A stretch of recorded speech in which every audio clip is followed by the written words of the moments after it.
Welcome my dear students, I am Arif sir.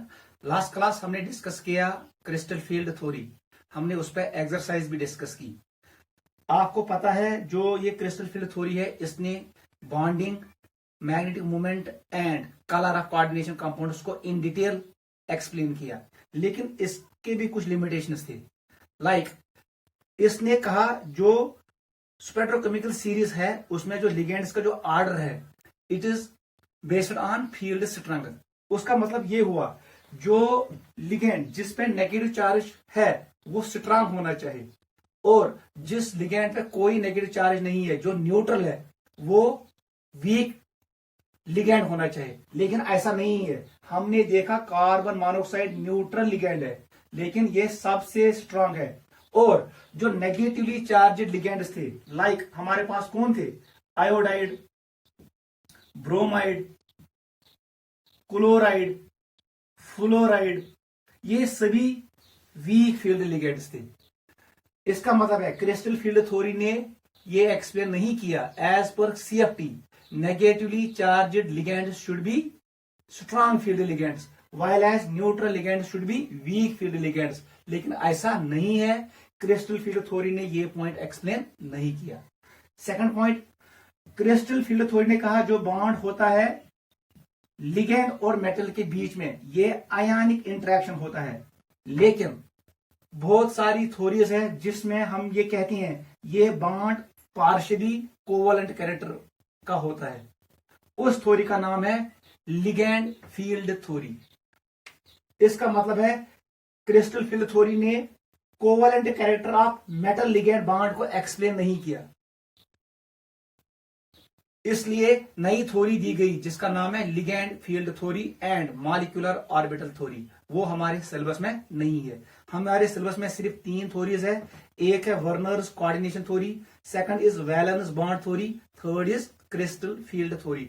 हमने ये तीनों थ्योरीज इन डिटेल में पढ़ी है। हमें लिगेंड फील्ड थ्योरी नहीं पढ़नी है और हमें मॉलिक्यूलर ऑर्बिटल थ्योरी भी नहीं पढ़नी है। आप सिर्फ इतना रिवाइज करो, ये पॉइंट याद रखो। क्रिस्टल फील्ड थ्योरी के 2 ड्रॉबैक्स क्या थे? एक ड्रॉबैक ये था, इसने कहा negatively charge ligand should be strong field ligands but they are weak field ligands. Clear? Second drawback, इसने कहा मेटल और लिगेंड के बीच में जो बॉन्ड होता है ये प्योरली आयनिक इंटरेक्शन होता है, लेकिन मेटल लिगेंड बॉन्ड में कोवलेंट कैरेक्टर भी होता है। इसने ये एक्सप्लेन नहीं किया। इतना आप याद रखो, ठीक है? आज का जो हमारा टॉपिक है it is based on stability of coordination compounds and effective atomic number. आज हम पढ़ेंगे EAN rule and stability of coordination compounds, और लास्ट में हम पढ़ेंगे व्हाट आर मेटल कॉर्बिनाइल्स। उसको हम इन डिटेल में पढ़ेंगे और यहीं पे हम कंक्लूड करेंगे ये चैप्टर। टॉपिक का नाम डालो, टॉपिक का नाम डालो EAN रूल। EAN रूल, इसका नाम है effective. A stands for atomic, N stands for number, effective atomic number. इसको कहते हैं 18 इलेक्ट्रॉन रूल भी कहते हैं और नोबल गैस रूल भी कहते हैं। वो सभी नाम है इसके, ठीक है? What is EAN rule? इसका फुल फॉर्म है इफेक्टिव एटॉमिक नंबर। ये किसने दिया? It was given by Sidgwick. किसने दिया? सिडविक ने। वुसा बेटा तो पाई लेविसन वोनमुत बॉन्डिंग मज हर कह एटम कर कोशिश मे गन रोजन आउटर मोस्ट शेल मज 8 इलेक्ट्रॉन, उसको मिलता है स्टेबिलिटी। उसको कहते हैं लेविस ऑक्टेट रूल। सैडविक ने भी वही कंसेप्ट यूज किया। इसने कहा हमें पता है जो स्टेबल इलेक्ट्रॉनिक कॉन्फ़िगरेशन होती है वो किन के पास होती है? Noble gases. Noble gases electronic configuration 2, 8, 18, 36, 54 and 86। आपको पता है ये किसका होता है? हीलियम का। ये किसका होता है? नियॉन का। ये एर्गन का, ये क्रिप्टॉन का, ये जीनान का और ये रेडॉन का। एम वोन यम 4 दोपुन यम सा सेंट्रल मेटल एटमस आसि नंबर ऑफ इलेक्ट्रॉन्स टोटल 18 बराबर या 36 बराबर या 54 बराबर या 36 बराबर, तम साथ आसि तमिच इलेक्ट्रॉनिक कॉन्फ़िगरेशन स्टेबल, सु कॉम्प्लेक्स मान स्टेबल। बस इसने यही कहा। दोपन सेंट्रल मेटल एटम जो कोऑर्डिनेशन कॉम्प्लेक्स में मौजूद होता है वो हमेशा चाहता है कि उसके अराउंड कितने इलेक्ट्रॉन्स रहे, आइदर 18 और 36 और 54 और 86।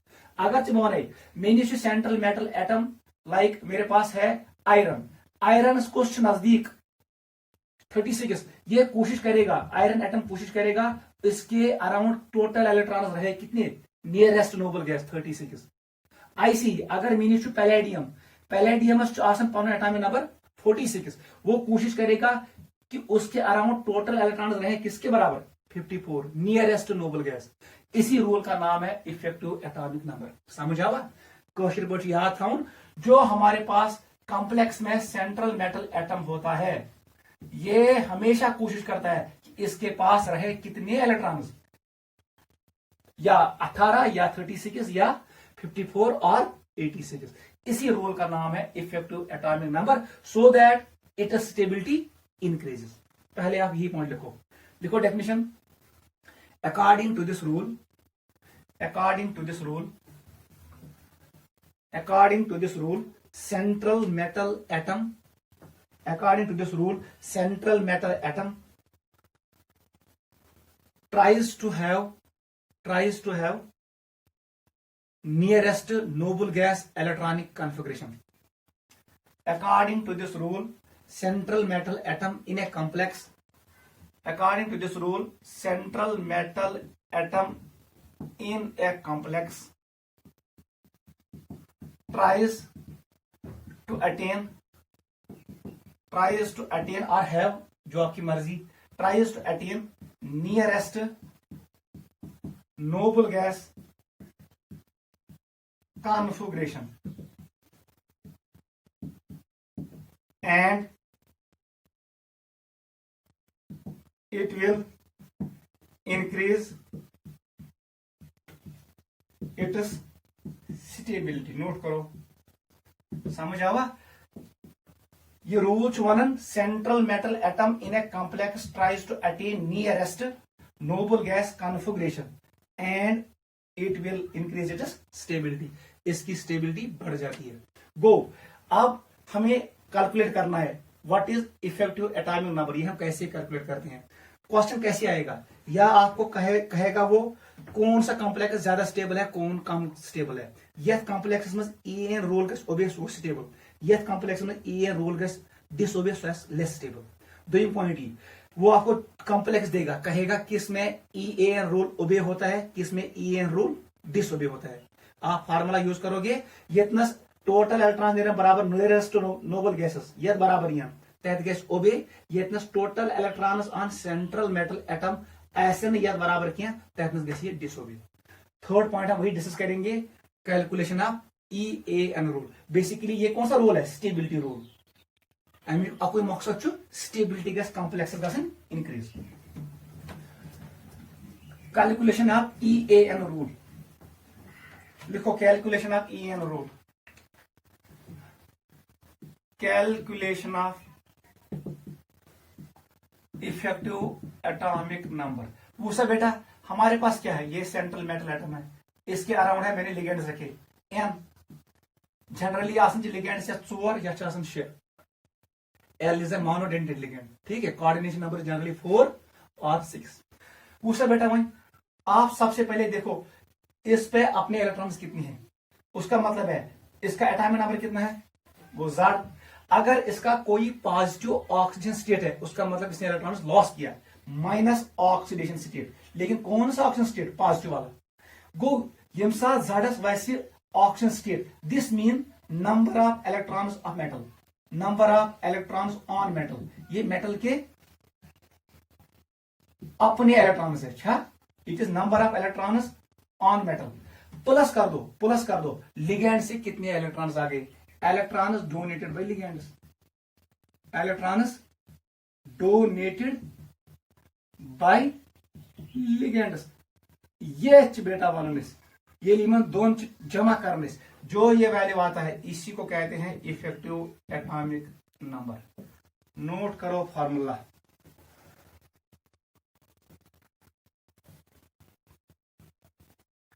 नोट करो फार्मूला, ये फार्मूला है Z minus oxygen state plus number of electrons. It is number of electrons. ऐसे लिखो number of electrons donated by ligands. लिगेंडों ने कितने इलेक्ट्रॉन्स डोनेट किए आपको पता होना चाहिए। मोनोडेंटेड लिगेंड, एक मोनोडेंटेड लिगेंड 2 इलेक्ट्रॉन्स डोनेट करता है, क्योंकि अख मोनोडेंटेड लिगेंड बनावन छ अख बॉन्ड, एक इस बॉन्ड में ज़ electrons. Bidentate ligand 2 coordinate bond बनाता है, एक इस बॉन्ड में कस इलेक्ट्रॉन ज, इसका मतलब है बाइडेंटेड लिगेंड 4 इलेक्ट्रॉन्स डोनेट करेगा। अगर ट्राइडेंटेड लिगेंड है वो कितने बॉन्ड बनाएगा, वो बनाएगा 3 कोऑर्डिनेट बॉन्ड्स। एक बॉन्ड में कितने इलेक्ट्रॉन्स होते हैं 2, इसका मतलब है ट्राइडेंटेड लिगेंड कितने इलेक्ट्रॉन्स डोनेट करेगा, कितने करेगा डोनेट, वो 6 करेगा डोनेट। ऐसे हम कैलकुलेट करते हैं, ठीक है। मोनोडेंटेड लिगेंड करे ज़ इलेक्ट्रॉन डोनेट, बाइडेंटेड करे 4, ट्राइडेंटेड करे 6। एटॉमिक नंबर आपको पता है सेंट्रल मेटल एटम का, ऑक्सीजन स्टेट आप निकाल सकते हो फ्रॉम कॉम्प्लेक्स। टोटल इलेक्ट्रॉन जमा करो, अगर ये वैल्यू बराबर 18 क्षेत्र, मैंने भी कहा किसके बराबर 36, इट इज 18, 36, 54 और 86। अगर इसके बराबर आया इसका मतलब है कॉम्प्लेक्स ने ओबे किया कौन सा रूल, EAN रूल, ठीक है, समझ आवा। यही है हमारे पास EAN रूल। अब मैं यहां पर कुछ क्वेश्चंस करूंगा, आपको ये क्लियर हो जाएगा, नोट करो।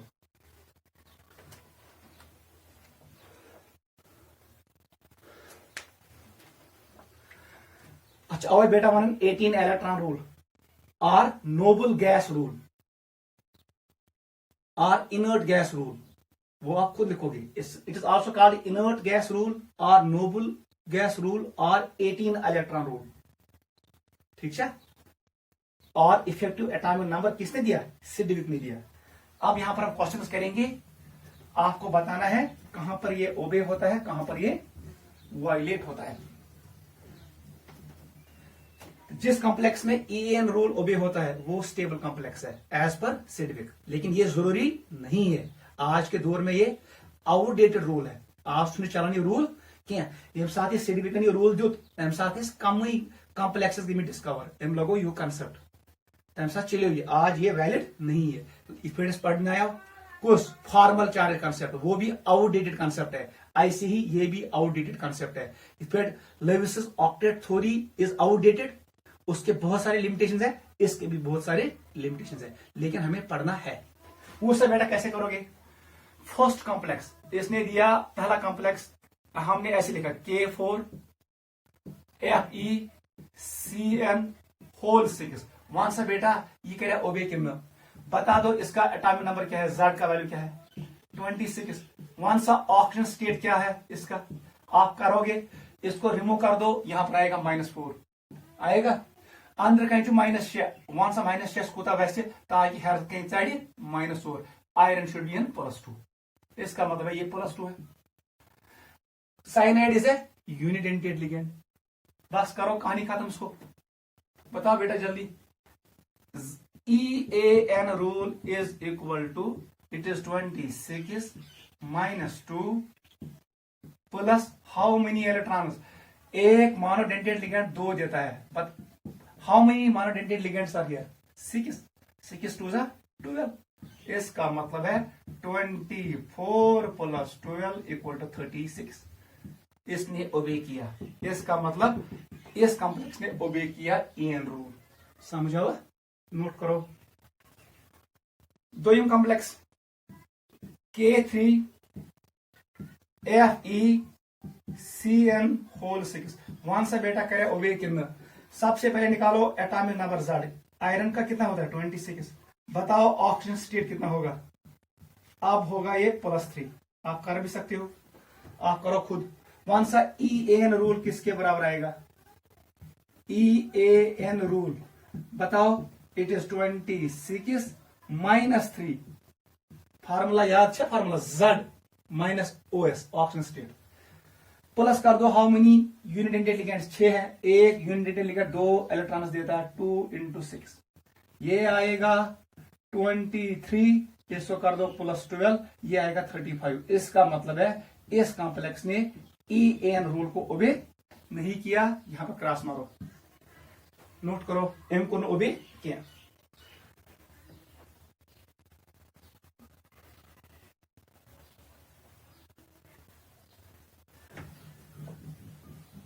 ठीक है बेटा। थर्ड एग्जाम्पल पे आ जाओ।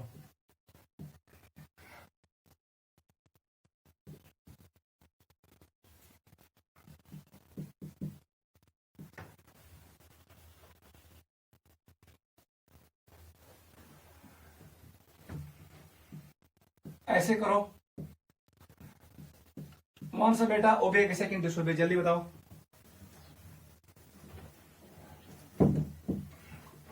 फोर्थ पे आ जाओ, ये है थर्ड, फोर्थ।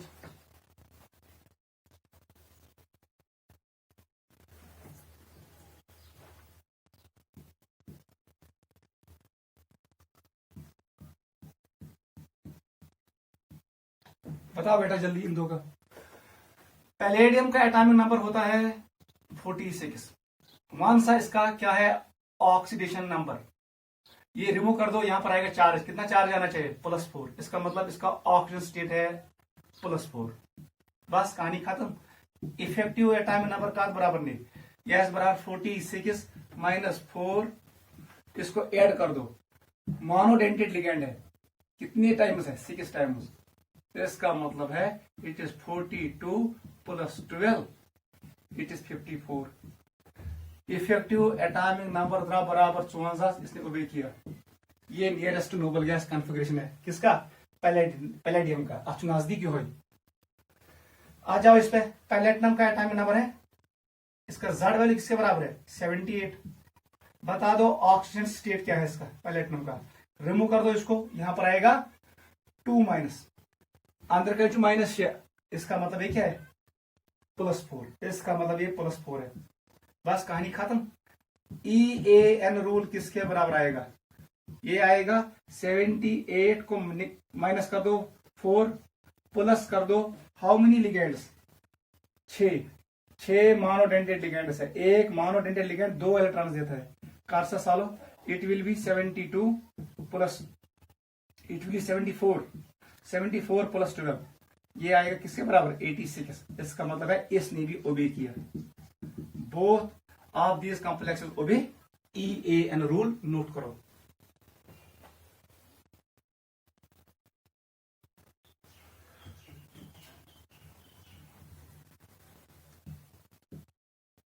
ये करो,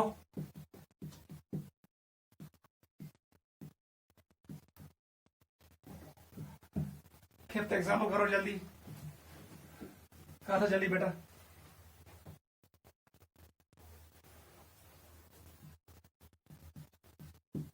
ईद कर इतना सही,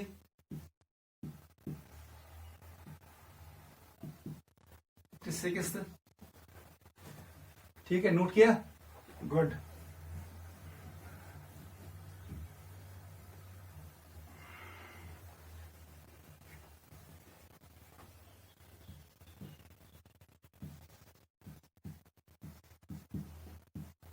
ये भी करो।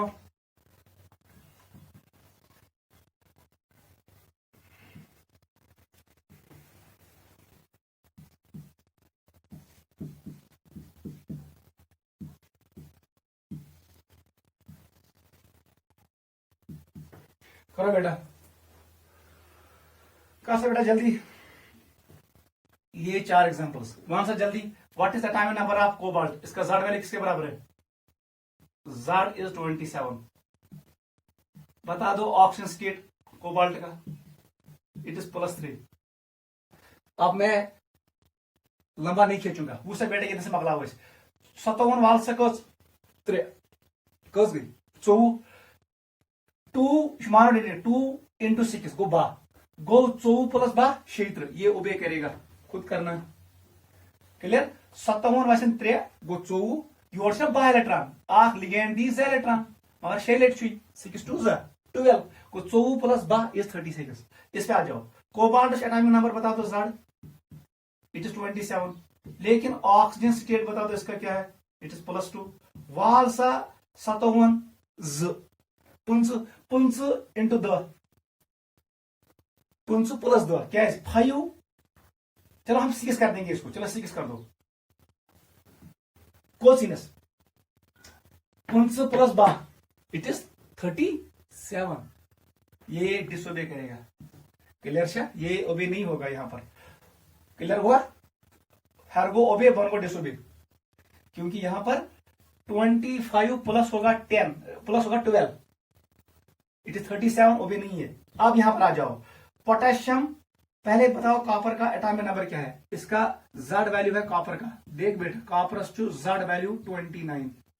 इसका ऑक्सीजन स्टेट बता दो, इसको इधर भेजो, कितना आएगा? इट विल बी 3 माइनस अंतर क्या -4 कूता वैस ताकि 3 रोज, इट इज +1।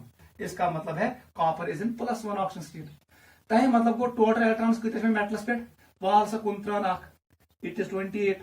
गंजरा लिगेंडिक इलेक्ट्रॉन्स, यह मोनोडेंटेड लिगेंड, मगर 4 लेट 4 × Z, इट इज 8। इसको 8 ऐड कर दो, सो 36। ये ओबे है, क्लियर?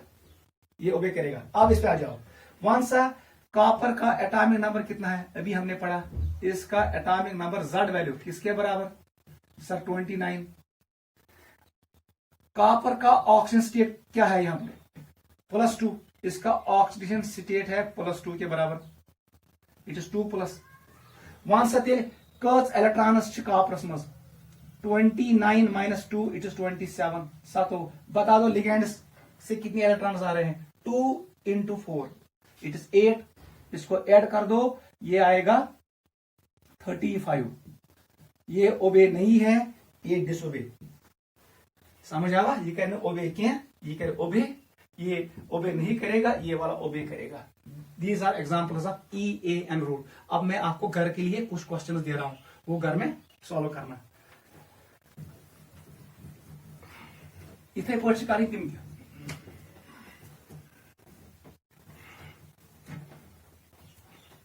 होम एक्सरसाइज, ये क्वेश्चंस करना है, ठीक है बेटा? फर्स्ट,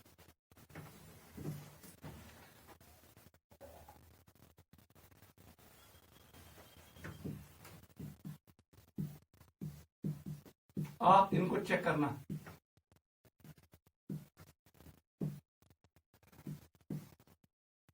सेकंड,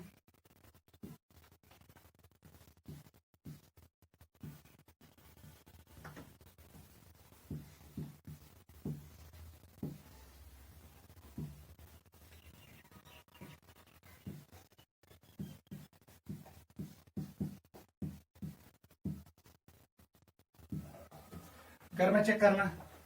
थर्ड, फोर्थ,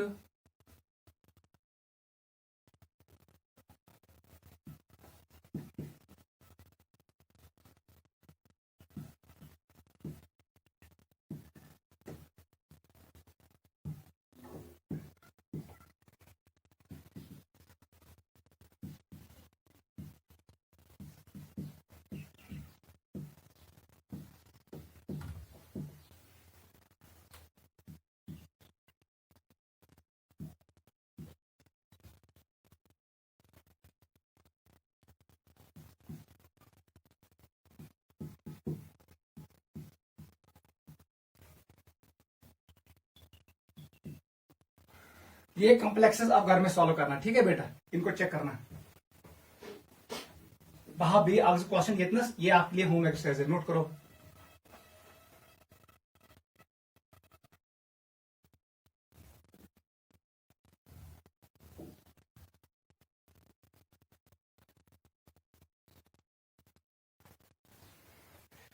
ठीक है, ये भी करना घर में।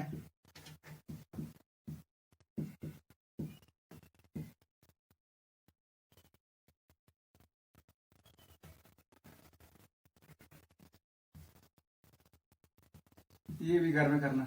K2NiCl4, ठीक है बेटा? ये भी करना।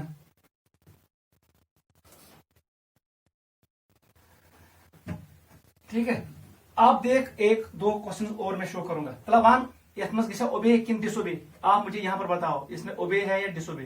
It is chromium C6H6। एक ये क्वेश्चन है। सेकंड, निकल DMG फोल्टोएस, बताओ जल्दी, ओबे या डिसोबे? बहुत आसान है। क्रोमियम का एटॉमिक नंबर क्या है? Z। 24। बता दो यहाँ चार्ज क्या है, 0। ये कौन सा लिगेंड है, बेंजीन। बेंजीनस क्या स्ट्रक्चर, बेंजीन का स्ट्रक्चर ऐसे होता है। याद रखना इसमें कितने पाई इलेक्ट्रॉन्स होते हैं, 6। ये 6 के 6 इलेक्ट्रॉन्स बॉन्ड बनाते हैं किसके साथ, क्रोमियम के साथ। इट इज बेंजीन ट्वाइस, याद रखना। बेसिकली क्या चाहिए, क्रोमियम आएगा बीच में, ऊपर से आएगा एक बेंजीन रिंग, याद रखना, नीचे से आएगा एक बेंजीन रिंग, याद रखना। ये दोनों किस फॉर्म में होते हैं, स्टैगर्ड फॉर्म में, आगे पढ़ेंगे। बेंजीन में होता है पाई इलेक्ट्रॉन क्लाउड, ये सभी इलेक्ट्रॉन बॉन्ड बनाएंगे किसके साथ, क्रोमियम के साथ। इसको कहते हैं सैंडविच कंपाउंड। सैंडविच जो पाई, बटर टोस्ट, जहां बटर बीच में होता है, ऊपर 2 टोस्ट होते हैं, इसका मतलब it is sandwich, sandwich compound. याद रखना यहां पर पाई इलेक्ट्रॉन इसके साथ बॉन्ड बना रहा है, इसका मतलब है ये कौन सा सैंडविच कंपाउंड है, पाई सैंडविच कंपाउंड। ठीक है, it is pi sandwich compound. लेकिन एक बेंजीन कितने इलेक्ट्रॉन डोनेट करता है, 6। दूसरा कितना, 6। टोटल इलेक्ट्रॉन डोनेट हुए 12। देख अब यहां पर ऑक्सीजन स्टेट किसके बराबर है, 0। अब बता दो मुझे EAN रूल ओबे होगा कि डिसओबे। EAN रूल कौन सा बेटा, जल्दी, कितना है atomic number, it is 24 minus 0, it is 24। सो वो प्लस लिगेंड्स कितने हैं, 2, लेकिन एक लिगेंड कितना देता है, 6। 6 इंटू 2 12, इसका मतलब है 36। ये ओबे करेगा, एंकोर ओबे, EAN रूल। वो क्रोमियम का जो ये सैंडविच कंपाउंड है, स्टैगर्ड फॉर्म में होते हैं 2 बेंजीन रिंग्स, इनके बीच में होता है क्रोमियम, ये ओबे करता है EAN रूल, ये स्टेबल है। अब आ जाओ इस पे नीचे वाले पे, DMG पे चार्ज कितना होता है, -1, हमेशा याद रखना। दोनों पे होता है -2, ऊपर कॉम्प्लेक्स न्यूट्रल है, इसका मतलब निकल का oxygen state +2। Go nickels tell atomic number Z is equal to 28, oxygen state equal to +2। इसका मतलब है अगर EAN रूल यूज कर, सुनिए 28 माइनस, इसका मतलब है मेटल पे कितने इलेक्ट्रॉन है आपने, 26, प्लस कर दो लिगेंड से कितने इलेक्ट्रॉन, एक DMG कितना इलेक्ट्रॉन देता है, it is a bidentate ligand, इसका मतलब है 2 इंटू 2, 2 इंटू 4, एक बाइडेंटेड लिगेंड 4 इलेक्ट्रॉन देता है। कैसे बना, Z कोऑर्डिनेट बॉन्ड, एक बॉन्ड में 2 इलेक्ट्रॉन्स होते हैं, इसका मतलब है +8।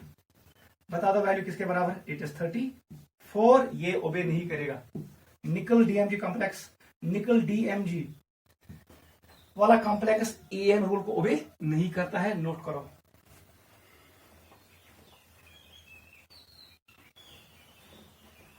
लिखो बेटा, लिखो, EAN rule is mostly followed by metal carbonyls. ये सबसे इंपॉर्टेंट है, EAN rule is mostly followed by metal carbonyls. EAN rule is mostly followed by metal carbonyls. Topic का नाम है, नहीं, अब हम पहले ये डिस्कस करेंगे। It is mostly followed by metal carbonyls, wait करना, इसको हम अलग से डिस्कस करेंगे। टॉपिक का नाम लिखो, स्टेबिलिटी ऑफ कोऑर्डिनेशन कॉम्प्लेक्सेस। देख EAN रूल बने coordination compound stable because it obeys EAN rule, मगर क्या कॉम्प्लेक्स है वुचन तिम स्टेबल, मगर वो ओबे नहीं करते हैं EAN रूल। इसलिए एक नया टर्म दिया गया है जिससे हम डिसाइड करते हैं स्टेबिलिटी ऑफ कोऑर्डिनेशन कंपाउंड, उसको हम कहते हैं स्टेबिलिटी कांस्टेंट। टॉपिक का नाम डालो, stability of coordination compounds, stability of coordination complexes, ये इंपॉर्टेंट है, ठीक है। EAN रूल ने एक्सप्लेन किया stability of coordination compound to some extent, लेकिन एक्चुअली हम उसको ऐसे देखते हैं, स्टेबिलिटी ऑफ कोऑर्डिनेशन कॉम्प्लेक्स। वो सब बेटा छुके, सबसे इंपॉर्टेंट पॉइंट क्या है, बेसिकली यहां पर हम देखते हैं स्टेबिलिटी कांस्टेंट। क्या देखते हैं, स्टेबिलिटी कांस्टेंट। स्टेबिलिटी कांस्टेंट, उसका एक और नाम है फॉर्मेशन कांस्टेंट। फॉर्मेशन कांस्टेंट याद रखना। वो सब बेटा, अगर मेरे पास ये मेटल है, मैंने इसको दिए लिगेंड्स, 4 लिगेंड्स, इसने बनाया एक कॉम्प्लेक्स, याद रखना ये इक्विलिब्रियम रिएक्शन है। एम क्या बनो, ML4। बता दो इसका इक्विलिब्रियम कांस्टेंट का वैल्यू क्या है, कि इसको हम यहां पर डिनोट करते हैं बीटा से। बीटा से कौन सा बेटा का बराबर है, सुनिए, concentration of products ML4 divided by concentration of metal into concentration of ligand. Coefficients are raised to powers. Clear? जो ये बीटा है इसी को हम कहते हैं स्टेबिलिटी कांस्टेंट. देख, अगर ये वैल्यू ज्यादा होगा इसका मतलब ML4 ज्यादा होगा, प्रोडक्ट ज्यादा होगा, तभी मतलब वो इसी मेटल ऐसे ये फ्री फॉर्म में नहीं होगा, ये बनाएगा कॉम्प्लेक्स. इसका मतलब है ये ज्यादा एसोसिएशन करेगा किसके साथ? लिगेंड के साथ. इसका मतलब ये हुआ ये बनाएगा स्टेबल कॉम्प्लेक्स. इसका मतलब ये हुआ what is stability constant? It is basically association constant. It is degree of formation of complex. ये देता है extent of formation. It gives relationship between किसके दरमियान देता है? कितना लिगेंड, कितना कॉम्प्लेक्स फॉर्म हुआ. ठीक है, अगर ये ज्यादा फॉर्म हुआ इसका मतलब बीटा ज्यादा है, अगर ये कम फॉर्म हुआ इसका मतलब बीटा कम है. नोट करो, this is known as formation constant. Basically it is equilibrium constant for this reaction. Note करो.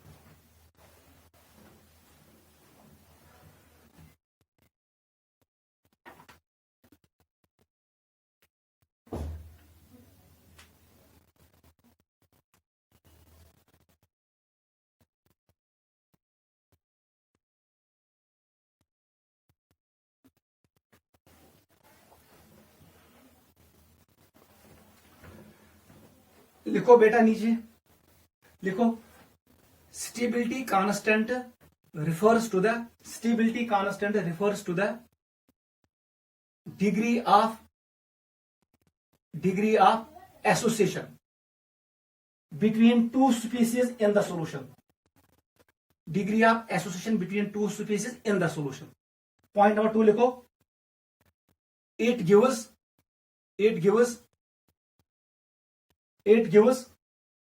stability of complex. It gives stability of complex. ठीक है, यही है स्टेबिलिटी कांस्टेंट. जितना ज्यादा होगा उतना ये होगा. ठीक है, नोट करो, यहां तक हमने कंप्लीट किया व्हाट इज स्टेबिलिटी कांस्टेंट. इसका जो इनवर्स होता है उसको कहते हैं डिसोसिएशन कांस्टेंट. क्या कहते हैं? Dissociation constant. वो इसका रिवर्स होता है. नोट करो.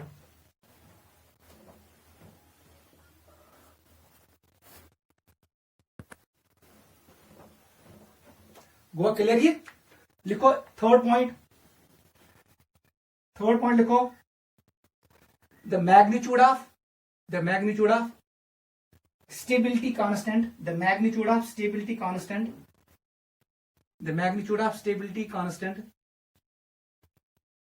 for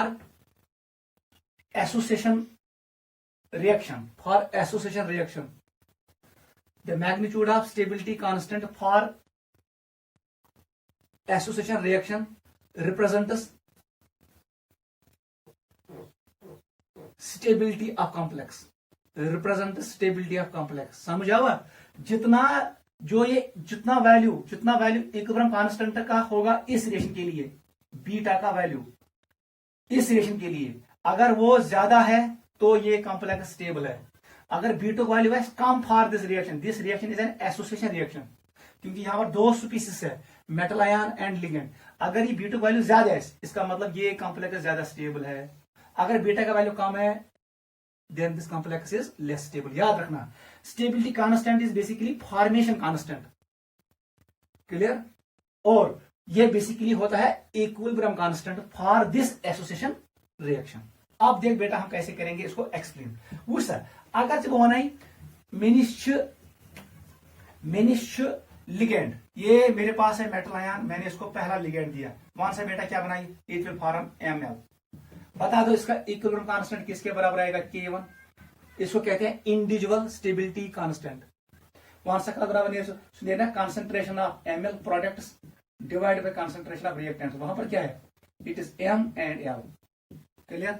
अब ले आओ दूसरे को, ML को दूसरा लिगेंड दे दो. वहां से बेटा क्या बनाई? It will form ML2. बता दो इसका K2 value, stability constant for this step. ये बनेगा किसके बराबर? ML2 प्रोडक्ट डिवाइड कर दो. कौन है? वहां पर है ML एंड L. तीसरे पे आ जाओ, ML2 इसको ऐड कर दो एक और लिगेंड. वहां से बेटा क्या बनाई? It will form ML3। बता दो इसका K3 वैल्यू किसके बराबर आएगा? Concentration of products it is ML3 divide by concentration of reactants, वो कौन है? ML2 and L। ठीक है, बता दो फोर्थ स्टेप क्या है? It is ML3 plus L, क्या बनाएगा? ML4। बता दो इसका K4 वैल्यू किसके बराबर आएगा? इट इज ML4 नीचे क्या आएगा? ML3 into L। क्लियर है? यू करेगा 14 स्टेप में स्कोर में, ये मैंने 4 स्टेप्स में ये रिएक्शन किया। अगर मैं इन स्टेप्स को ऐड करूं, मैंने आपको पढ़ाया है इक्विलिब्रियम कांस्टेंट में last year, when we add reaction equilibrium constants are multiplied, individual equilibrium constant को मल्टीप्लाई कर दो। अगर मैं इनको ऐड करूं, बता दो ये कट होगा इसके साथ, ये कट होगा इसके साथ, ये कट होगा इसके साथ, यहां क्या बचेगा? M। कितने L बचे? 1 2 3 4, 4 टाइम्स L। अभी मैंने ये लिखा, यहां पर क्या बचा? ML4। अब इसका लिखना है इक्विलिब्रियम कांस्टेंट, उसको हम डिनोट करते हैं बीटा से।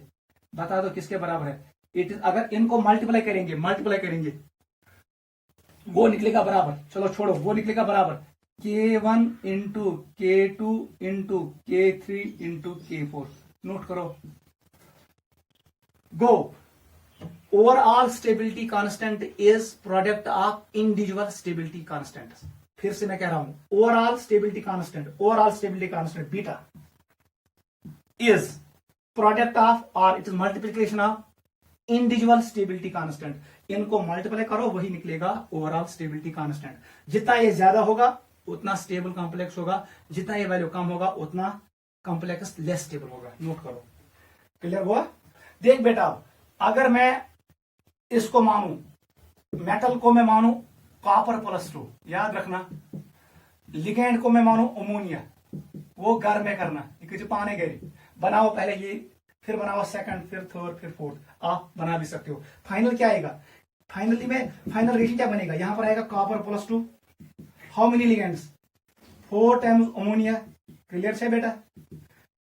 ये लिगेंड है, क्या बनाएगा? इट विल फॉर्म CuNH3 2+, ये बन फाइनल कॉम्प्लेक्स। ये आपके पास आएगा फाइनल कॉम्प्लेक्स। बेटा क्लियर?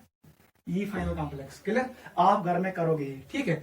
इसके लिए जो बीटा वैल्यू है, याद रखना हमेशा, इसके लिए बीटा वैल्यू है 2.1 10⁻13, ये इसके बराबर है।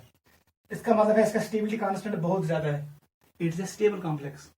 ठीक है, जितना बीटा वैल्यू ज्यादा उतना स्टेबल कॉम्प्लेक्स। एंट्रेंस में क्वेश्चन, सो नीचे 4 कॉम्प्लेक्स, वो इनका बीटा वैल्यू देगा और वो पूछेगा कौन कॉम्प्लेक्स ज्यादा स्टेबल, कौन कम स्टेबल। जिसका बीटा वैल्यू ज्यादा होगा वो ज्यादा स्टेबल है, जिसका बीटा वैल्यू कम है कम स्टेबल है। आप वैल्यू से पहचान सकते हो इसका कॉम्प्लेक्स स्टेबल किन अनस्टेबल। नोट करो, इंपॉर्टेंट है, समझ आवा? What is stability constant? It is basically equilibrium constant for formation of complex. Complex बने हो, ये कॉम्प्लेक्स बन गया, इसके लिए जो इक्विलिब्रियम कांस्टेंट है उसको हमने डिनोट किया बीटा से, वही है स्टेबिलिटी कांस्टेंट। जितना वो इक्विलिब्रियम कांस्टेंट का वैल्यू जितना ज्यादा होगा, अगर जो ज्यादा है प्रोडक्ट इज मोर स्टेबल, उसका मतलब है मेटल आयन जल्दी बॉन्ड बनाएगा लिगेंड के साथ, मेटल आयन फ्री स्टेट में नहीं रहेगा, ये बनाएगा coordinate bond, complex will be stable. इसका जो रिवर्स होता है उसको कहते हैं हम डिसोसिएशन कांस्टेंट, वो भी लिखो। स्टेबिलिटी कांस्टेंट क्या नाम, दूसरा नाम क्या है? Formation constant. लिखो इनस्टेबिलिटी कांस्टेंट, इनस्टेबिलिटी कांस्टेंट, और इसका दूसरा नाम क्या है? Dissociation constant, dissociation constant. बस इतना लिखो। It is reciprocal of formation constant.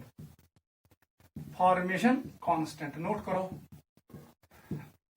It is reciprocal of formation constant. Note करो, ये इसका रेसिप्रोकल होता है, इसका इनवर्स होता है।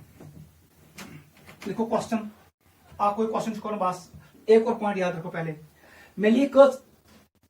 मैंने अभी एक रिएक्शन शो किया, तथेस 4 equilibrium constant, K1 value, K2 value, K3 value, K4 value. ये इसने ओमोनिश रिएक्शन कर, ओमोनिया वाली रिएक्शन, जो ये K1 वैल्यू है ये सबसे ज्यादा आएगा, हाईएस्ट आएगा, और सबसे कम आता है K4। याद रखना, इसका मतलब है जो सक्सेसिव स्टेबिलिटी कांस्टेंट है इनका वैल्यू डिक्रीज होता है। ये पॉइंट भी याद रखो, नीचे लिखो, the value of successive stability constants, the value of successive stability constant generally decreases. The value of successive stability constants generally decreases. Generally decreases in a reaction. Generally decreases in a reaction. याद रखना, जो पहला stability constant है वो highest होता है, जो second stability constant है वो कम होता है, थर्ड स्टेबिलिटी कांस्टेंट का वैल्यू उससे कम, और जो ये चौथा स्टेबिलिटी कांस्टेंट का वैल्यू होता है ये सबसे कम होता है। याद रखना, मैक्सिमम कॉम्प्लेक्सों के लिए ये वैल्यूज डिक्रीज होते हैं, याद रखना इतने ज्यादा, ठीक है। सक्सेसिव स्टेबिलिटी कांस्टेंट्स का वैल्यू डिक्रीज होता है। क्वेश्चन लिखो,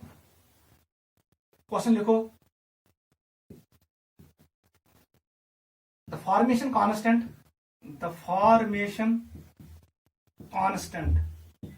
for CuNH3 whole 4 2 plus is 2.1 10 की पावर 13. What is its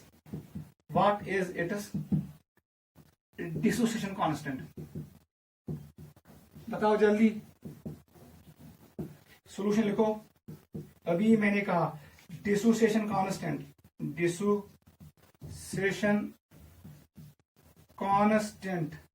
बेटा किसके बराबर होता है? It is reciprocal of formation constant is 2.1 10 की पावर 13। किसके बराबर आएगा? इट इज 1/2.1 इंटू 10 की पावर -13। घर में सॉल्व करना, वो आंसर आएगा, ठीक है, ये आंसर आएगा। नोट करो, this is stability of coordination complex, इतना आप याद रखो।